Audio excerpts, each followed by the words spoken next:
വിവാദ ഇസ്ലാമിക പ്രഭാഷകൻ കഴിഞ്ഞ കുറേ ദിവസമായി പാകിസ്ഥാനിലുണ്ട്. പാകിസ്ഥാനിൽ നിന്ന് ഇപ്പോൾ അദ്ദേഹം പുറത്തുവിട്ടിരിക്കുന്ന ഒരു വീഡിയോ ഇപ്പോൾ ഇതിനോടകം തന്നെ ലോകത്തെമ്പാടും വൈറലായി മാറിയിരിക്കുന്നു. ആ വീഡിയോ ഇങ്ങനെയാണ്.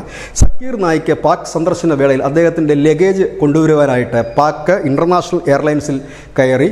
അദ്ദേഹത്തിൻ്റെ ലഗേജ് കൂടുതലായിരുന്നു, അതുകൊണ്ട് അധികമുള്ള ലഗേജിന് പൈസ അടയ്ക്കണമെന്ന് വിമാന കമ്പനി പറയുകയായിരുന്നു. അതായത് പാകിസ്ഥാൻ ഇൻ്റർനാഷണൽ എയർലൈൻസ് പറയുകയായിരുന്നു. ഇതോടുകൂടിയാണ് സക്കീർ നായിക്ക് പറഞ്ഞത്, ഇതാണ് ഇന്ത്യയും പാകിസ്ഥാനും തമ്മിലുള്ള വ്യത്യാസം.